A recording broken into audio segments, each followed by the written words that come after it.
สวัสดีนะครับผมสมาชิกผู้ติดตามนะฮะทาง YouTube ผมนะครับผมchannel ผมนะสำหรับคลิปนี้นะฮะผมเดี๋ยวผมจะมารีวิววิธีผมจะมารีวิวนะฮะเป็นชุดดักนะชุดดักโนกิลุ่มนะชุดดักโนกิลุ่ม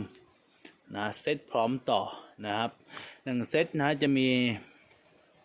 บ่วง1ชุดนะครับผม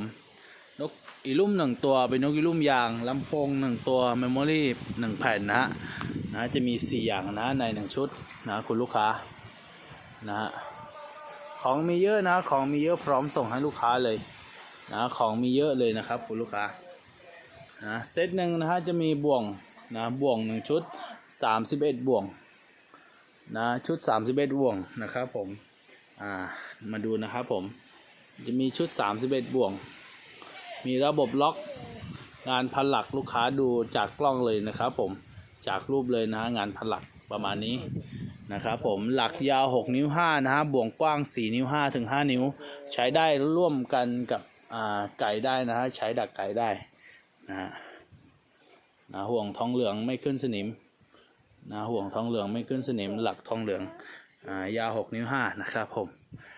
พร้อมรังเก็บเลยนะครับผมแล้วก็มาดูงานต่อไปนะเป็นโนกิลุ่มนะฮะเป็นโนกิลุ่มยางนะครับคุณลูกค้าเป็นโนกิลุ่มยางนะดูงานนะครับผมงานทาสีนะครับผมนะ 80% นี่คล้ายๆกันเลยนะครับผมกับนกตัวจริงนะแค่ไม่มีขนนะครับคุณลูกค้างอนสีแดงตัวผู้นะงอนสีแดงตัวผู้นะครับผมนะแล้วก็ตัวลำโพง1ตัวเป็นตัวลำโพงตัวนี้เลยนะครับคุณลูกค้านะเดี๋ยวแกะให้ดูนะครับเป็นลำโพงตัวที่เราใช้ณตอนนี้นะครับผมนะตัวนี้เลยนะครับผมแนะนำให้ลูกค้าถ้าจะใช้แบบใช้ทั้งวันลูกค้าต้องเตรียม power bank นะครับผมนะว่าแบตอึดประมาณ4ชั่วโมงเองนะครับผม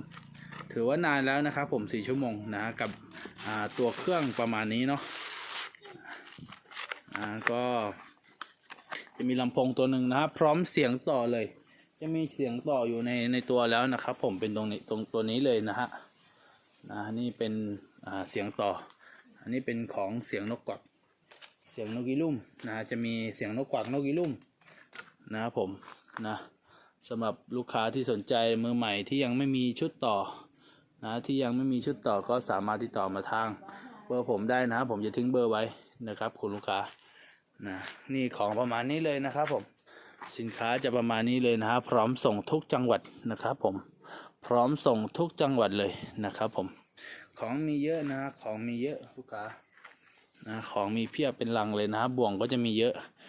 บ่วงก็จะมีเยอะนะครับผมเราสต็อกครับเราสต็อกของเพราะว่าเราขายส่งพ่อค้าด้วยนะครับผมพ่อค้าที่ขายตามร้านแถวบ้านนะครับผมแถวในเมืองนะครับผมก็จะได้ราคาถูกหน่อยนะครับผมสำหรับลูกค้าที่เอาปลีกนะครับผมซื้อปลีกก็จะได้ราคาทั่วไปนะครับผมก็สำหรับคลิปนี้ฝากกดติดตามช่องผมช่อง YouTube ผมด้วยนะครับฝากด้วยนะครับแล้วก็คลิปนี้ผมไม่มีอะไรมากแล้วนะครับผม